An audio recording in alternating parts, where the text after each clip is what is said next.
Quem está falando aqui é um cara muitas vezes acusado de ser defensor do Renato, de passar pano para ele. Mas eu vou dizer uma coisa para vocês. Se o presidente Alberto Guerra iniciar 2025 com Renato Portaluppi comandando o time do Grêmio, ele vai demonstrar que é um grande analfabeto futebolístico ou vai estar protagonizando uma das maiores covardias de um presidente do Grêmio.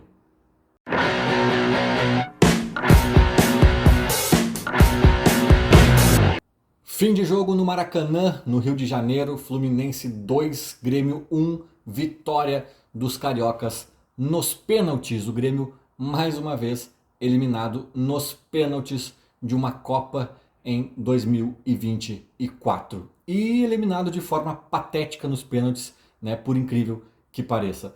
Dessa vez foi patético pelos pênaltis em si, né, novamente o Grêmio conseguiu ser ridículo, né, o Renato escalou o Natan Pescador para bater pênalti, colocou no finalzinho do jogo para bater pênalti, cometeu um erro igual ao do Corinthians, só que em vez de ser com o Edenilson, que pelo menos é um cara, né, que tem qualidades um pouquinho mais reconhecidas, não, ele bota o Natan Pescador, que é um cara perseguido pela torcida, um cara que não se achou em clube nenhum, de novo, frio, no final do jogo, comete o mesmo erro, o Cristaldo consegue repetir o erro que fez contra o Corinthians exatamente igual, cobrança a meia altura, a feição do goleiro no mesmo canto, né? Patéticos. O nosso goleiro não conseguiu sair em nenhuma foto, mas o mais patético não foi as cobranças de pênaltis. Isso aí acaba sendo só irritante, mas acaba sendo um detalhe do jogo que foi patético no contexto geral, na construção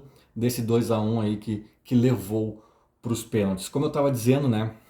Eu costumo defender o Renato porque não é que eu defendo o Renato, eu sempre falo das limitações dele, eu sempre digo que eu não me oponho a trocar de treinador numa próxima temporada. Desde o ano passado eu tenho dito isso. Eu só acho que tem muita crítica a ele injusta, exagerada. Tem muita gente que já pega no pé dele, já está predisposta a atacar. E aí aquela coisa assim, ó, tá, mas como é que é melhor ir pra praia?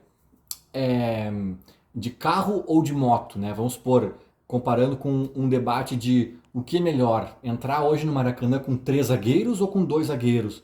Aí, cara, se o Renato escolhe a moto, vai ter um monte de gente dizendo que é um imbecil, porque moto pega chuva na cabeça, porque a moto é mais perigosa, porque não sei o que lá. Se ele escolhe o carro, meu Deus, mas é um idiota, como é que ele escolhe o carro? Vai demorar mais, a moto consegue costurar o trânsito e não sei o que, gasta menos combustível.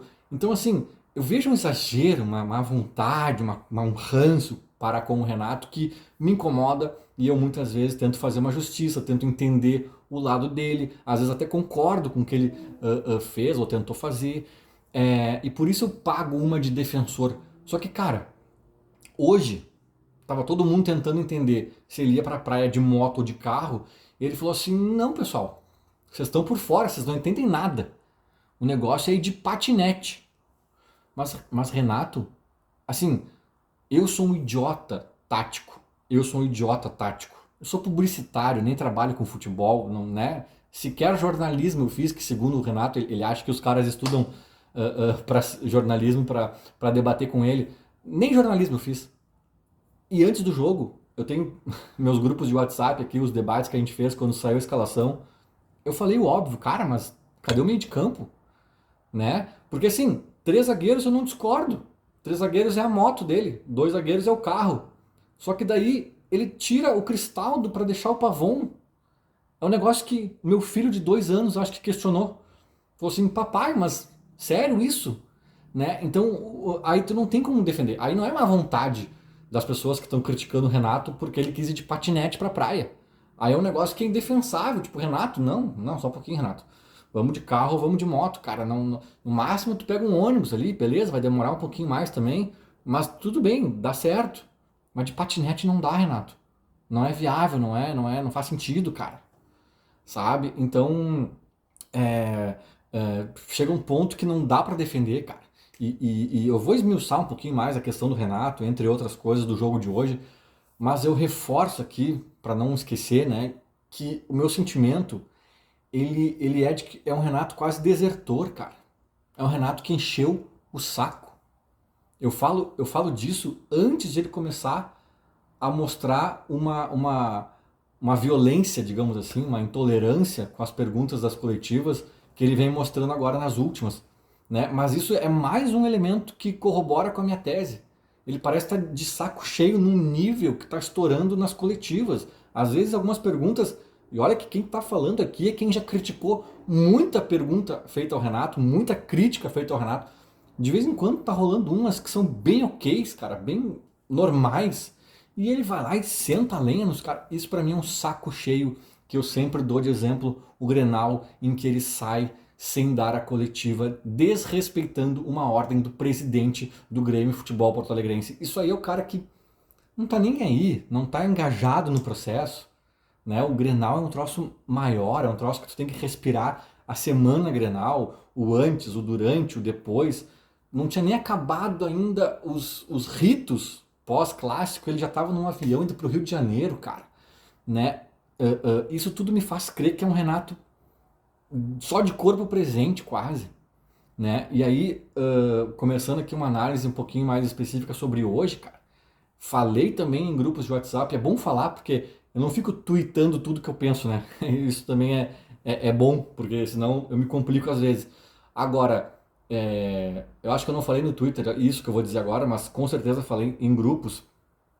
Que antes do jogo começar, eu falei assim, olha, na minha opinião, o Renato tá errando a escalação. Acabei de falar, né, sobre o meio de campo, que eu já disse aqui, o que todo mundo disse, que foi uma unanimidade absurda, né? Eu não ganho 1,5 milhão por mês, como o Renato ganha. Eu não entendo um ovo perto do que ele entende, e eu vi o que todo mundo viu, né? Então é meio inacreditável. Mas, além da escalação, cara, eu vou pegar um detalhe aqui que é bem minúsculo, assim, uma pulguinha no meio do show de horrores que a gente viu hoje no Maracanã. Mas, pra mim, às vezes, essas coisas são simbólicas e dizem algo, né? O Gabardo, que é um jornalista da RBS, muito bem informado, ele divulgou a escalação do Grêmio bem antes daquela 1 hora protocolar, assim, antes do jogo. E se eu não me engano, já se tinha, não sei se pelo Gabardo ou por outros jornalistas, já se tinha um indício de que o Grêmio jogaria da forma que jogou hoje desde ontem, cara. E tanto é que eu pensei assim, o Renato tá sendo malandro, ele tá jogando no ar essa escalação fake pra, né, confundir o adversário, enganar o Mano Menezes e tal. Cara, a informação vazada era a verdadeira. E o Renato fala muitas vezes do X9, que é ele mesmo. E muitas vezes eu acho que não tem problema ele vazar a escalação pro Gabardo, dar informação para não sei quem, que o Gustavinho tá vendido. Tudo bem, ele faz o que ele quiser. Só que, cara, é um jogo de Libertadores. É um jogo de Libertadores. Os detalhes às vezes fazem a diferença. O Renato que o diga, tá reclamando que, né, jogou no Couto Pereira, que não é a mesma coisa da Arena. E aí tu vai dar munição um dia antes pro teu adversário, cara. Ainda mais o Mano Menezes, que é um cara ligado aqui na aldeia, que deve ler, talvez, o GZH, o Gabardo, não sei o que, sabe? Cara, pelo amor de Deus, eu pensei assim, ó, o mínimo que se espera do Grêmio num jogo de Libertadores, no mata-mata, numa situação dessas, é esconder as 7 chaves da escalação. O mínimo, porque eu poderia esperar até mais, eu poderia esperar que num gesto de malandragem vazassem a escalação errada para confundir o Mano. Porra, cara, eu sou do tempo, na década de 90, que na semana Grenal os caras enfaixavam a perna de jogadores para fingir que estava lesionado e os repórteres tirarem foto e enganar o adversário, cara. Aí o Renato dá de mão beijada, com total antecedência, né? E aí, sem falar que a escalação vazada é essa problemática que a gente está falando. O Renato bota 3 atacantes, cara, e 3 zagueiros, e 2 laterais, no caso seria uma linha defensiva de 5, né? Porque nossos laterais não são exímios atacantes. O João Pedro parece estar esgotado, ele não fez nada direito, não atacou, não arrancou, não defendeu, só cercou, né? Enfim, mas 2 caras de meio de fato apenas no jogo, cara, é bizarro. E eu vou te dizer, eu não acho o Mano Menezes um grande técnico, tá? Sim, não queria no Grêmio, não enche meus olhos e tal. Mas aquele Grêmio do Mano Menezes, da Série B, 2006, 2007, cara, Muitas vezes eu vi um Grêmio sendo extremamente ofensivo com um atacante. O Mano Menezes fazia um 4-5-1. E todo mundo fazia gol. Eu não sei se é da época do Mano Menezes, se eu estou confundindo. William Magrão, talvez. Mas muita gente fazia gol. Os meias chegavam e faziam gols. Sabe? Teve uma vez até que ele, não sei se foi Grêmio Anapolina na Série B, teve um jogo que até o Mano Menezes chegou a se perder demais, assim, que ele fez um 4-6-0. Ele não botou atacante, aí ele exagerou. Mas o 4-5-1 dele, cara, funcionava, né? Quantas vezes a gente já viu times recheando o meio de campo, sendo bem ofensivos. Eu lembro também nesse mesmo 2006 que o Grêmio do Mano Menezes ganha o gauchão do Inter, do Abel Braga, né? O Grêmio faz o gol lá no Beira-Rio com o Pedro Júnior, e aí tava 1-1, esse resultado dava o título pro Grêmio. O Abel Braga começou a empilhar atacantes no Inter, cara. Renteria, Fernandão, não sei quem, botou uns 4 ou 5, acho que uns 4 atacantes no time. Cara, o Inter não ameaçou o Grêmio. Isso não quer dizer ser ofensivo, porque muita coisa passa pelo meio de campo. E era pedra cantada, o Fluminense iria nos ganhar no meio de campo. O Renato fez uma escalação ridícula, né? Uma outra coisa que eu falei no início do jogo também, alguém disse assim, mas acho que ele quer fechar o time com 3 zagueiros para ir nos contra-ataques. Desde quando o Soteldo é um homem de contra-ataque? O Soteldo é driblador. O Soteldo é bem pelo contrário, é para pegar um time fechadinho que ele vai tentar quebrar umas linhas. O Soteldo ele é pequeno, às vezes ele não tem perna para puxar uma velocidade, um contra-ataque rápido. Às vezes ele dá umas arrancadas, ele chega a segurar a bola pro atacante chegar nele e ele conseguir driblar o atacante. Porque, né? Então não faz nem sentido isso. E o Pavon do outro lado, o Pavon tá numa péssima fase. Não, o Pavon nem tava dando, nem tava fazendo por merecer essa chance que o Renato insiste em dar para ele, sabe? Né? Bom, o Monsalve é um cara que hoje provou mais uma vez que tem que ser titular. Daí a gente vai debater no futuro aí se sai Cristaldo para ele entrar, se jogam os dois juntos. Mas o Monsalve tem que jogar, né, cara? O Gustavinho é um outro debate que a gente poderia abrir, mas está de saída do Grêmio, né? Infelizmente sai sem ter sido titular em momento algum. E cara, e aí assim, o Renato toma 2 gols em menos de meia hora e não muda o time. Assim, não foi só a escalação errada, foi a condução do jogo, cara. Porque às vezes tem aquele famoso mexeu bem porque escalou mal, né? Cara, ele escalou mal e mexeu mal, porque demorou. Ele sempre demora, cara. Ele sempre demora.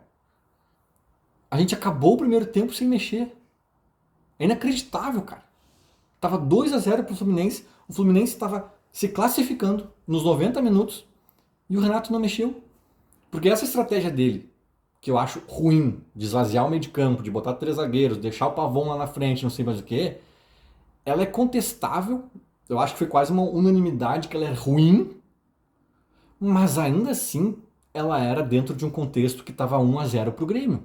Quando passa a estar 2-0 pro Grêmio, aí ela não faz o menor sentido. Porque sequer contra-ataques muito efusivos a gente teria diante de um Fluminense que estava com o placar que lhe servia. E o Renato ficou 20 minutos do primeiro tempo jogando com uma escalação que não funcionou nem quando o placar podia indicar que ia funcionar, e muito menos depois que o placar já tinha ido por água abaixo, cara. O que o Renato esperava, cara? E olha, quem fala aqui é um cara meio conservador em algumas coisas do futebol. Eu às vezes gosto de uma retranca.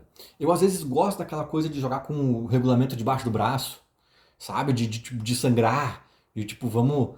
Só que, cara, não foi o que o Renato fez, cara. O Renato nem se sangrou, nem se segurou de uma forma competente e nem atacou de uma forma competente, sabe, cara? Aí se tu não tem estofo para fazer um time defensivo, um time que tu pode ser defensivo, controlando de alguma forma o meio de campo, pelo menos. Sabe? Não é um ataque contra a defesa que o jogo só acontece dentro da tua área 90 minutos. Isso aí não é ser retranqueiro, isso aí é ser acuado, né? Então tu tem que ter um controle mínimo de alguma ação.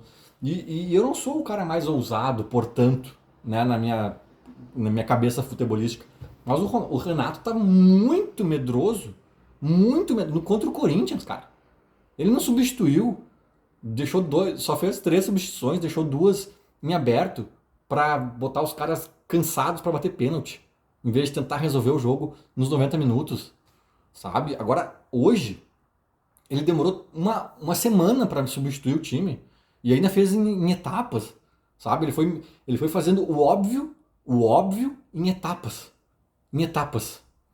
sabe? E aí quando ele consegue finalmente botar mais ou menos todo mundo que deveria ou que, né, que seria mais óbvio, o Grêmio vai melhor e consegue ainda arrancar uma disputa por pênaltis. Por pouco não conseguiu mais aquele gol impedido que, né, claro, foi antes, então o jogo mudaria, mas talvez até tivesse tido a chance de resolver em campo ainda, sem penalidades, sabe? Mas é 90% na conta do Renato. Eu acho que assim, ó, cara, que nos gols ali tem erro dos jogadores, né? No gol do Thiago Silva ele estava livre. É um pouco de erro do jogador, apesar de que também passa pelo treinador, né? A marcação. O Renato não era o rei da marcação homem a homem, né? Que eu até achava acertado em vários contextos. O que que houve? Ele mudou para zona? Eu não consigo nem entender como é que tá a marcação do Grêmio, porque tem sempre alguém livre. Sempre alguém livre. O Thiago Silva livre. Se o Thiago Silva tá livre no escanteio, tu vai marcar quem? Tu vai marcar quem?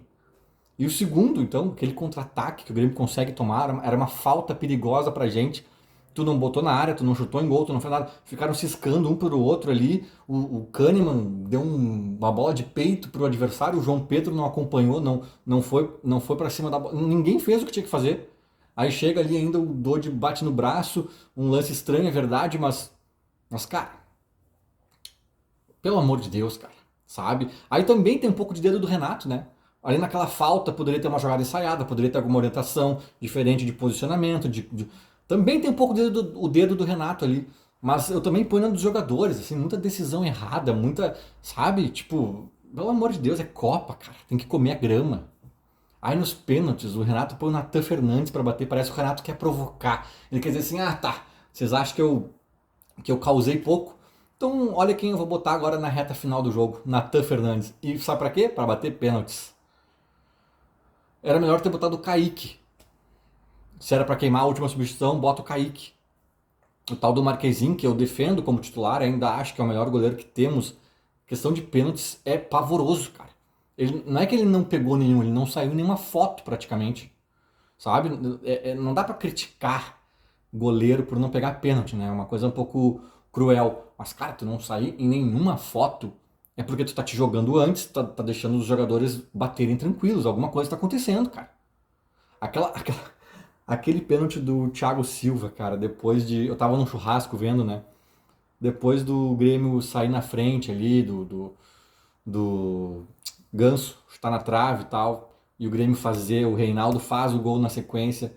Era um clássico, né? O próximo batedor bater no meio ali. Todo mundo disse, Marquezinho, fica no meio, fica no meio. Foi bizarro, cara, porque todo mundo disse, ah, tá, se a gente teve sorte, se a gente tirou essa informação de lugar nenhum. Mas, cara, fica só aquela, vamos ver. A gente tá em vantagem, fica um pouquinho ali. O cara é um zagueiro também, não tem. Não, foi lá ele. O juiz apitou e já tá lá no corner, lá, se jogando na bola, sabe? Tipo. Aí o Thiago Silva só largou, assim, cara. Então, assim, eu não quero crucificar o Marquezinho, não é dele a culpa. Nem mesmo do Cristaldo e com aquela cobrança patética, e nem mesmo do Natan Pescador. Eu acho que o Fluminense tá tão mal nessa temporada que a gente tinha muitas condições de ter matado eles sem deixar chegar nos pênaltis. Porque, veja bem, o Grêmio foi horrível no primeiro jogo. O Grêmio foi pior ainda nesse. Né? O Renato destruiu o jogo do Grêmio. Os jogadores também não colaboraram muito. A gente cometeu erros do início, pré-jogo, né? O Renato revelando a escalação e escalando mal e mexendo de forma lenta e tudo dando errado, os jogadores mal em campo, tudo. E a gente perdeu só nos pênaltis. Só nos pênaltis pro atual campeão da América. Sabe por quê? Porque o atual campeão da América esse ano é um time ruim, fraco, velho. Um time que inclusive jogou com muitos titulares na última rodada e em tese era para estar mais cansado. Mas o Grêmio o que foi? Patético.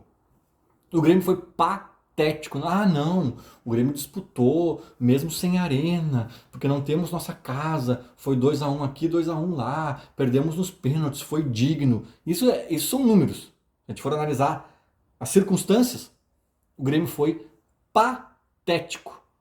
Assim como foi contra o Corinthians. Dois times fracos no caminho do Grêmio, que a gente tinha, se tivesse um pouquinho mais de estofo, um pouquinho mais de ousadia, um pouquinho mais de copa nas veias, um pouquinho mais de treinador na Casa Mata, a gente tinha passado, cara. A gente tinha passado. Mas não passamos. Não passamos, faltou um detalhe daqui, outro detalhezinho dali, outros nem tão detalhes assim, e cá estamos, de férias em 2024. Espero eu que de férias, né? Espero eu que de férias, porque pode ser que a gente tenha um ano ainda bem movimentado na parte de baixo da tabela. Tomara que não, tomara que seja um ano bem insosso, sem graça e patético. Apenas patético, não trágico, né? Pro futebolzinho do Grêmio, porque é o que nos resta nessa temporada de 2024. E frente a esse Renato que eu vejo de saco cheio há bastante tempo, né? Vamos falar a verdade, eu já venho falando disso há bastante tempo. De saco cheio, sem gana, sem brilho no olho, perdido, atrapalhado, errando mais do que o normal, polarizando a torcida do Grêmio, porque aí não é culpa dele, mas isso também gera um clima chato na torcida do Grêmio. Tu não pode fazer uma crítica a ele que os defensores já te atacam, tu não pode elogiar alguma coisa que os anti-Renato já te destroem. Então, até por isso, sabe, para dar essa oxigenada, o Grêmio tinha que, desde já, pegar o telefone e ligar para a Vojvoda, ou sabe-se lá para quem, eu estou dando o meu exemplo de preferência aqui, mas falar, alô, tudo bem? E aí, 2025, o que tu me diz? Se vai conseguir ou não a ficha 1, a ficha 2, a ficha 3, é outro papo, cara. Mas o Grêmio primeiro tem que estar ciente e estar querendo isso. Porque se o Grêmio ficar nessa inércia, nesse comodismo, o Renato é um escudo, o Renato blinda, o Renato faz a contratação, o Renato mexe na nutrição. Se o Grêmio ficar nesse bem bom aí, aproveitando do escudo Renato, cara, 2025 já vai ser um ano que nasce, na minha opinião, comprometido. E quem fala aqui é um famoso defensor de Renato Portaluppi. Feito? Era mais ou menos isso. Falou, abraço.